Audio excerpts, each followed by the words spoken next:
کریں گے data frames. یہ میرا خیال ہے اگر میں یہ کہوں کہ data structure in R language میں سب سے امپورٹنٹ یہ ہے تو یہ غلط نہیں ہوگا، کیونکہ انہی ڈیٹا فریم سے بہت زیادہ یوز ہونے آگے. اب آپ دیکھیں کہ ڈیٹا فریم میں آپ کیا کر سکتے ہیں. اس کی سب سے پہلے اس کی ڈیفینیشن دیکھیں. Heterogeneous two dimensional data structure same like Excel sheet یا same like tables in database. تو ڈیٹا بیس میں جو ٹیبلز بنتے ہیں نا، اس کی ڈیٹو کاپی ہے data frame in R language. یا ایکسل شیٹ میں آپ نے کالمز بنائے ہوئے ہیں. لائک یہ میں آپ کو اگر اگزامپل دوں تو یہ فروٹ نیم ایپل بنانا اور فروٹ کوسٹ ہے نا. تو اس کا مطلب اس کو میں پہلے آپ کو چلا کے دکھا دوں. اب میں اگر یہاں لکھوں گا نا فروٹس، تو یہ دیکھ رہے ہیں آپ بالکل اسی طرح فروٹ نیم ایپل بنانا اور فروٹ کوسٹ اس کے سامنے آ گئی ہے. ہم اسی طرح نا اسٹوڈنٹ کے نام کا ایک ڈیٹا بیس بناتے ہیں تو پھر زیادہ آپ کو کلیئر ہوگا.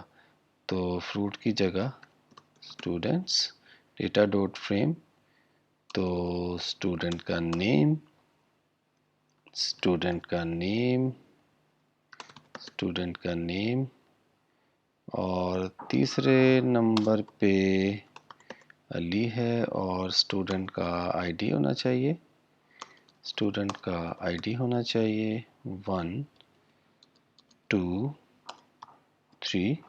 اور اسی طرح اسٹوڈنٹ کے آئی ڈی کے ساتھ کیا ہونا چاہیے. یہ تو ہو گئے آئی ڈیز.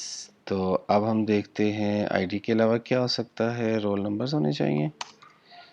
تو آئی ڈی کے ساتھ آپ لکھیں گے آر نمبر 11 12 اور 13. اس کو میں نے 23 انٹر کر دیا. اب میں دیکھیں اسٹوڈنٹ لکھتا ہوں تو یہ لکھا ہوا ہے نیم اکثر طاہر علی، ان کے آئی ڈیز یہ ہیں، ان کے رول نمبر.